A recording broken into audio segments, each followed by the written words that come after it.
इस पावन पर्व पर भी आपका आना हुआ, होली चंद दिनों बाद यहाँ पर आने को है। आप इस होली के शुभ अवसर पर हमारे दर्शकों से बोलें। मैं होली के इस शुभ अवसर पर जो मेरे शाहजहांपुर के तमाम वासी हैं उनको दिली मुबारकबाद पेश करता हूं और ईश्वर से, अल्लाह से दुआ करता हूं कि ईश्वर करे, परमात्मा करे, भगवान करे, ये होली उनके लिए ढेर सारी खुशियां लाए, शादमानियां लाए। होली जो है एक खुशी का त्यौहार है। एक दूसरे को रंग कर आप एक दूसरे के रंग में रंग जाते हैं, आप मिठाइयाँ बांटते हैं, आप एक दूसरे से मजाक करते हैं और उस दिन ये भी कहा जाता है कि बुरा ना मानो होली है। तो ये बहुत ही एक दोस्ताना माहौल में खेली जाती है होली। तो बस मैं यही मुबारकबाद देता हूँ होली की शाहजहांपुर के तमाम वासियों को, यहाँ के बाशिंदों को, कि होली खेलिए, ज़रूर खेलिए, लेकिन ऐसे रंगों का इस्तेमाल मत कीजिए, ऐसे ख़तरनाक रंगों का इस्तेमाल मत कीजिए जिससे जो है कुछ निभाने वाले और अपनी बुलंद आवाज की पहचान के लिए पूरी दुनिया में जाने वाले जनाब रज़ा मुराद साहब आज हमारे बीच हैं। वो एक शादी में शिरकत करने शाहजहांपुर तशरीफ लाए हैं। हम जानते हैं उनके इस शहीदों की नगरी शाहजहांपुर आगमन और यहाँ पर दूल्हा दुल्हन को मुबारकबाद देने के बारे में उनसे जानना चाहते हैं। जनाब, आपका हमारे चैनल में स्वागत है, इस्तकबाल है। बहुत बहुत शुक्रिया। आपको हमारे शाहजहांपुर में आकर कैसा लगा? बड़ी अपनाहियत है शाहजहांपुर से और एक मेरा बहुत ही गहरा रिश्ता है। यहाँ जिनके नाम से बहादुरगंज है, बहादुर खान की नस्ल का ही हूँ मैं। वो मेरे सकड़ दादा थे और मुझे अपनी जो 7 पुश्ते हैं सबके मुझे नाम भी याद हैं। आजम खान, मुअज़्ज़म खान, बहादुर खान, हशमत अली खान, वज़ीर अली खान, हामिद अली खान, रज़ा अली खान। तो उनके नाम से यहाँ मोहल्ला भी है और वक्तन फ़वक्तन मैं यहाँ आता रहा हूँ, क्योंकि मेरा आबाई वतन रामपुर है। तो बिल्कुल ऐसा लगता ही नहीं है कि मैं रामपुर से दूर हूँ। बिल्कुल यहाँ के लोग, यहाँ की गलियाँ, यहाँ के मोहल्ले, बिल्कुल ऐसा लगता है कि मैं रामपुर में ही हूँ। और जो मेहमान नवाजी है, जो गर्मजोशी है, जिस तरीके से कल मेरा पुरतबा खैर मकदम किया गया, इस्तकबाल किया गया, तो मुझे लग ही नहीं रहा है कि मैं इस जगह से नाआशना हूँ। बिल्कुल सब अपने से लग रहे हैं। फिल्मों में पहले सुपरस्टार राजेश खन्ना से लेकर सदी के महानायक अमिताभ बच्चन तक आपने बखूबी अपने काम को अंजाम दिया है। इन दोनों के बीच में आपने कैसा अपना रिश्ता पाया और किसमें आपको बेहतर खूबियां नजर आई? देखिए, उन दोनों में अगर बेहतर खूबियां ना होती तो फन की इतनी बुलंदियों तक नहीं पहुंच पाते। दोनों में अपनी अपनी सलाहियतें हैं। राजेश खन्ना साहब ने जो वक्त देखा है सुपरस्टारडम का, वो तो आज तक किसी ने नहीं देखा है। जो 3.5 साल उनके रहे हैं, वो तो जो हमारी 104 साल हमारी तारीख है, वो आज तक वैसा सुपरस्टारडम किसी को मिला नहीं है।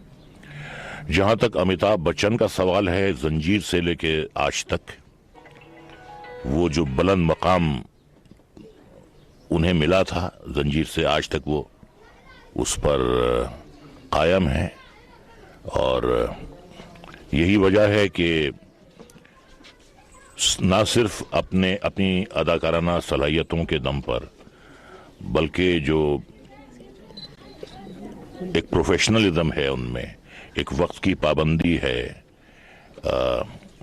वो जो उनका नेचर है, उसकी वजह से भी आज भी वो उतने ही मकबूल हैं जितने वो आज से 40 साल पहले थे। तो उनके बारे में यही कहूँगा कि नज़र नज़र में उतरना कमाल होता है, नज़र नज़र में उतरना कमाल होता है, नफस नफस में बिखरना कमाल होता है।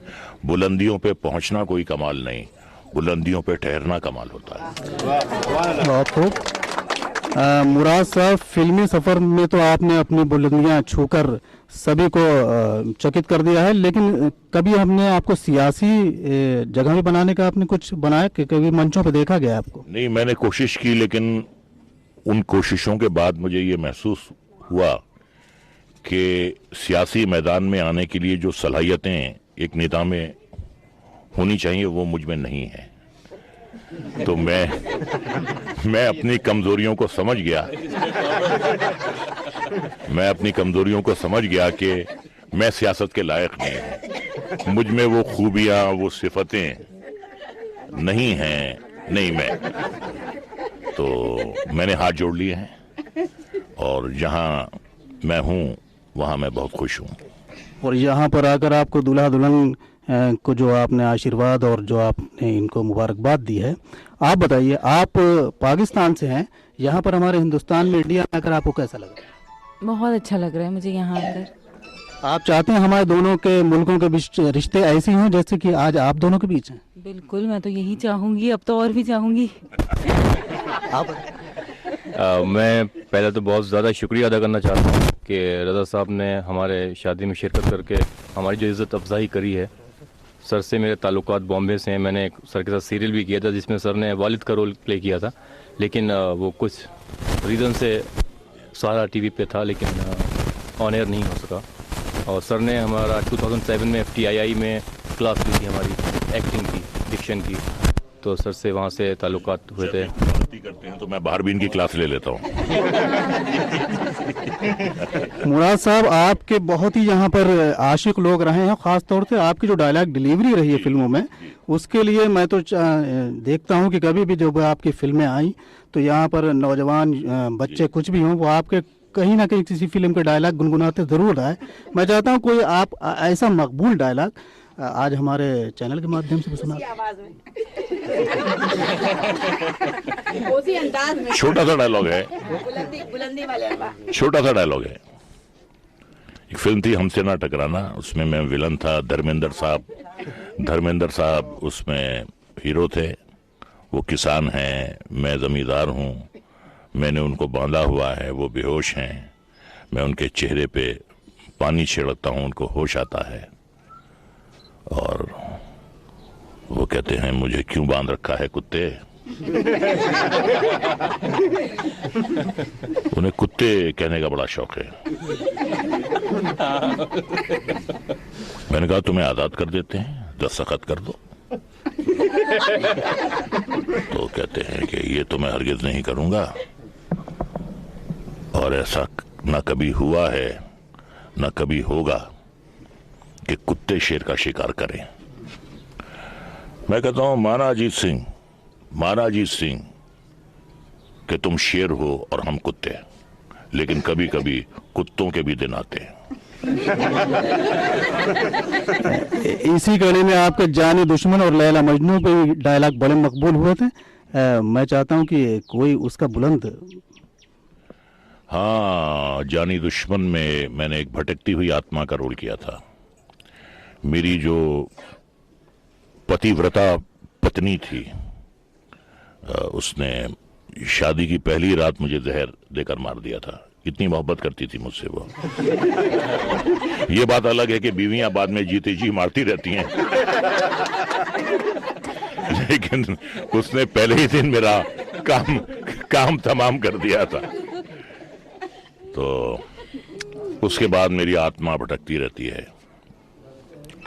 और जब मैं संजीव कुमार के जिस्म में जाने से पहले वो मुझे गोलियां मारते हैं, आत्मा तो गोलियों से मरती नहीं है, तो मैं यही कहता हूं कि तुम क्या समझते हो मैं मर गया?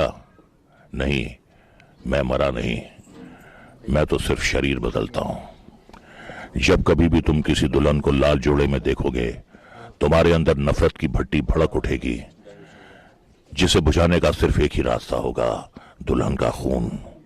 जैसे मैं करता आया हूं, खून तुम करोगे और हाथ मेरे होंगे। हाँ, हाथ मेरे होंगे। शुक्रिया। ये तो हमारे बीच जनाब रज़ा मुराद साहब। और ये शाहजहाँपुर की खुशकिस्मती है और दूल्हा दुल्हन के लिए बहुत ही बड़े दिन है जो आज हमारे रजा मुराद जी हमारे बीच में आए और हम सभी शहरवासियों के साथ दूल्हा दुल्हन को मुबारकबाद दी। कुछ और भी कहना चाहता हूं। आज मैं अशफाकुल्ला खां वारसी के मज़ार पर गया और मुझे बड़ा अफसोस हुआ कि वो मज़ार बंद था, वहाँ कोई सफाई नहीं थी, ताला लगा हुआ था। खैर उनके रिश्तेदार अशफाकुल्ला साहब आए, बड़ी मेहरबानी उनकी कि वो हमें उनके मज़ार तक ले गए। तो बहुत ही मेरे दिल में शहीद आज़म अशफाकुल्ला खां वारसी के लिए इज्जत है।